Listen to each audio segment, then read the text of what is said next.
T. Miss T. Miss T. Miss T. Miss T. Miss T. Miss T. Miss T. Miss T. Miss T. Can't wait for you to meet Miss T. She is the T in T. Hello, everybody. Welcome back to another episode of Sweet Tea Time. And today we are concentrating our efforts on our money series.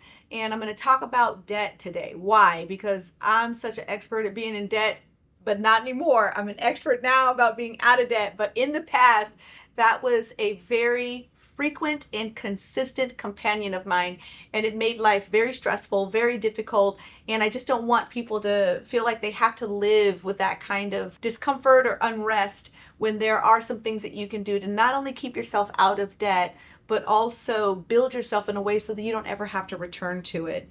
And so I want to share with you today, hopefully helping you with some strategy. And so I will give you a handful of years ago, single mom, raising kids, in separation mode with my husband at the time. The bottom fell out of the world, like literally fell out of the economy. And I lost my house. I lost the building that I started my company in that I purchased. I lost a number of things, and I ended up, my daughter had a medical challenge. So I was up to my eyeballs in medical bills because at the time I didn't have medical insurance because I wasn't working for a corporation. I had just took a retirement from the company that I was working. So I was in between things. So it was a really, really rough period. But I found myself in just over $600,000 of debt. Can you even imagine that? $600,000 worth of debt. And here I am in, our Health and Human Services office having to apply for welfare again, something I told myself I would never do, but I did it. I had to do it again because I had no way to survive, feed my kids, and it was a really, really rough time. So I just went back to what I know, and welfare was something that I knew by way of survival, but it wasn't a lifestyle that I wanted to keep living.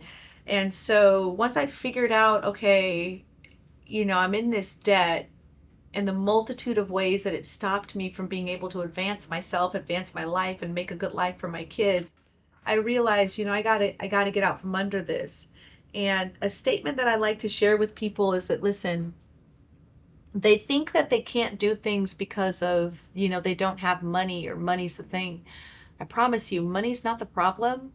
And money is not the solution. But when you give it that kind of power over you, then you find yourself in situations and circumstances where it's really hard to survive. And then debt becomes a problem. A lack becomes a problem. Systemic poverty becomes a problem. And so, once you realize that money is it's like your employee, it should be working for you. But when you're in debt, it's all going to the people that you're indebted to, and that kind of postures you in the world like a slave, because now you're working just to have someone have ownership over your life and your lifestyle, because you can't do things, you can't go places, you can't provide in a way that you want to for your family. And so the first thing that I recognized that I had to do is I had to stop being indebted to people, because it had too much control over my life. Money would come in, but it would just be gone, and I wouldn't have anything extra to do anything with. I'd just barely be able to pay my bills, but the debt was consuming what I was working so hard to bring in. And so here's what I did. Number one, and this first step was the most challenging step. I had to get all the debt and write it all out on one sheet of paper. Every person I owed money from, people I borrowed money from, to credit card companies, to mortgage companies, utility bills that weren't paid, medical bills that went overdue and had fees attached to them. I wrote it all down on one sheet of paper. It was really, really difficult to look at, because the number just kept growing and growing and growing, and I couldn't personally see a way to get out of it. And so writing it all down was the first step. The second step is, because I had waited so long to do anything about it, these different people that I was indebted to, agencies that I was indebted to, they started reporting it to, the credit bureaus, which meant I couldn't do things like get a quality vehicle for my family and I to be able to, get around in. It made it hard for me to get a nice place to live, apartment, nice, because my credit was screaming that I'm not trustworthy. I'm not trustworthy with money, and I'm not responsible with, people that I go into contract with around money. And so I had to get a copy of every single one of those credit reports. So, okay, here I am faced with, my challenge, which really was traumatic, but at least if you look at it, you can do something about it. And so I have this list of things I'm indebted to, people I'm indebted to, and now I have these letters that show what they've reported about my indebtedness. And the second thing I had to do, now that I know I have the landscape of my debt, now I had to apply action. And so, with the list of the people that I was indebted to, person by person, agency by agency, organization by organization, I reached out to them. I called them and I asked, is there any way you can lower this? Is there anything I can do to negotiate a different term? Just learning, through the research and the practice of things, that sometimes the people that you're indebted to, they bought your debt at pennies on the dollar, and now their goal is to just get something for what they got, by way of debt, or to recover something for the original person you're indebted with. And when you show honesty and character and integrity with a willingness to want to pay it back, maybe not initially, but ultimately, if you're consistent, that they kind of work with you, because now they're wanting something toward it. Now they know that you're willing to do that. And so I made a list of all those people based on my letters, and I tracked all my phone calls, and I started to just reach out and let them know, listen, this is where I'm at in life. I don't have the resources to do this full amount, but will you take something? And very quickly, I started watching the numbers start to change. I started seeing how the smaller debts would just get canceled off. And here's a cool thing that I'm only going to share, but this is my life. You have to allow something like this to unfold in your life. But I found that the more the demand was for money to do the right thing by way of retiring this debt, it came to me. Now hear what I'm saying. I started to get jobs that paid me at a different value because the demand for more was there. I started to get, just kindness and mercy, if you will, as far as what I owed. And so the numbers would go down for what they were asking for. And then I started to see things like bigger things, like my thinking started to change about what I had the capacity to do by way of earning an income, because now I needed it in order to retire this, in order to have this lifestyle. So it really invigorated a part of me that made me value me and what my talents should be bringing in by way of income. It totally changed. Now, I also did this thing, and I'm not saying that you have to do this thing, but I am offering this as like a third part B step for you, because now you're calling people, you're reaching out to people. I built something that I called a debt wall, and I put on this wall, it's not the actual letters of credit, what I owed, but it's just like little index cards. And I put, the list of the index cards with debt, and then I looked, the list, paid in full. And that's all I said was paid in full. And then as they were getting, as I was checking boxes and paying stuff off, I would move it to the paid in full column. And so I saw this wall of these debtors, and this is just my T-isms. I started to speak to this thing. I started to tell this thing, you be paid off. I started to demand that resources came into me, because I'm a good person trying to do the right thing, and I want to live this lifestyle that I believe myself and my family is entitled to. I started speaking to that thing and telling it that you have to be dealt with, and we're dealing with you. And so in very short order, I mean, $600K is a lot of money. I found, I started getting things forgiven, like debt forgiven. And I'm told, in my realm of things, that some of the things that happened to me in this process of debt retirement were nothing short of miraculous. Like, people just don't do what some of the things that were happening to me. But again, my step 3 3B is that keep this thing in front of you. Anything that you give attention to, and the kind of attention to, like for change growth, it'll happen. But anything that you don't give attention to, not only will it continue to exist, it'll grow. And so because I was giving attention to the solution of this debt, challenge that I had, the solutions were presenting themselves, and one by one I'm shifting all of these debts into the paid in full column. And I remember the day when I put the last card in the paid in full column, and I really had to work for that last one. And when I say I had to work for that last one, it was the bigger of them all. And there are things that I just decided I am not going to Starbucks. I'm not eating out. We're going to have at-home meals and take lunches. I'm going to save everything that I get and put it towards this debt. Like, I got so militantly serious about that last one because it was the bigger one, that I changed what I was doing with my money and my time so that I could pour into getting this thing knocked off. And then so when I moved that last one over to that paid in full column, me and my kids had a party.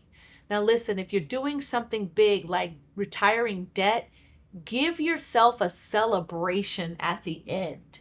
And then here's another thing that I did. This is step 5. Make a plan for all the money that you're going to be saving as a result of getting rid of this debt. So again, I had $600,000 in debt. That's thousands of dollars that I was now able to take and do something else with, because I was so accustomed to always sending it out. The money was still flowing in regularly, but I was putting it toward debt. Now the money's flowing in. What am I going to do with all this money that was originally going towards debt? So make a plan for the money that you're now sending to debt. So again, that 4th and 5th step is make sure you celebrate the victory. Like, you did it, and it was hard, but you did it. So plan a celebration. And the celebration for me and my family was a trip. We did a big trip with, some bonuses to Disneyland. That's what my kids, they were young, that's what they wanted to do.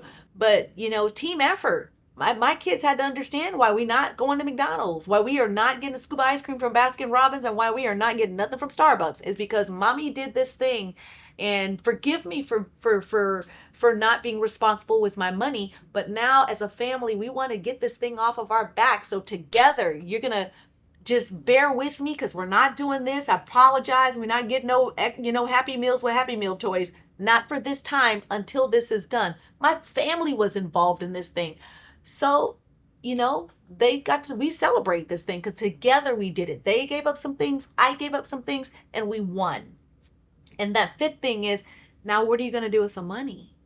So I'll give you some of the things that I did. Again, I'm just trying to share with you some ways just so that you can kickstart or reactivate or revisit some of the things that are causing maybe for you to not live the lifestyle that you're living because you're indebted. And, that 5th step for me was, what do you do with the money if you're not putting it towards debt? And so I did 3 things. One is I saved. It had been a long time since I had money in a savings account, so that was really important to me that I save, not for a rainy day, just so that I could prove to myself that you could save money and not need it all the time. The second thing is a plan to spend on things that I actually want and enjoy and pay for them in full.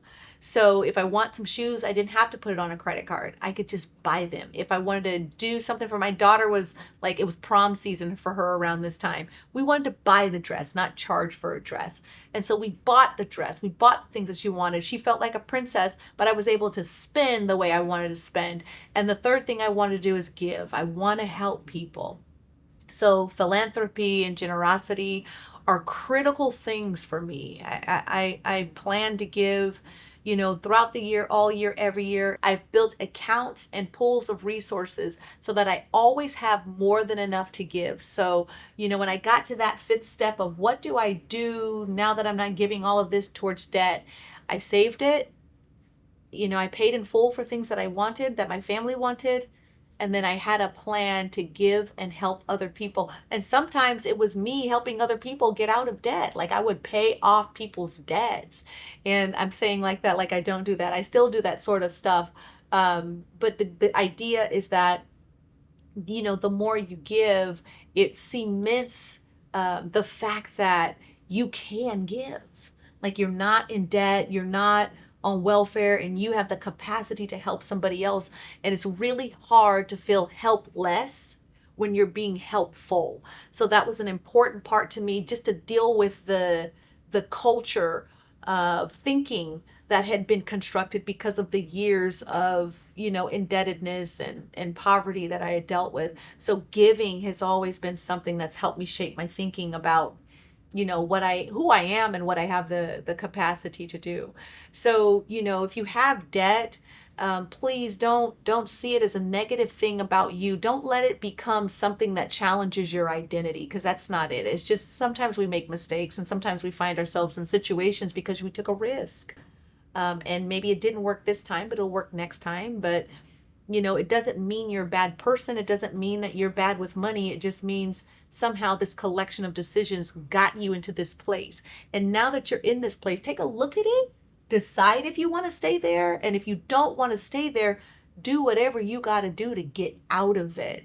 And make sure that your target, or your North Star, or the thing that you see in your vision and in your dreams, that's the thing that you're locked and loaded on, because that's what will keep you accountable to your decisions to honor getting out of debt, so you can reach that dream, that goal. Keep all of that in front of you and make sure that's your target. That's what you're really shooting for, which requires you to practice the discipline of getting out of debt.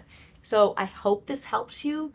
I hope you can see that, man, I know that we can live day to day, but there's so much that this life has to offer, by way of wealth and health, well-being and peace and joy, that if you just implement some things that will retire the things that lend to the chaos and the anxiety, it'll be greater later. And later is not that far away. My hope is that this will ignite the thing in you that will challenge you to challenge the things that make you think twice about you having a life that you absolutely love, because you can have that.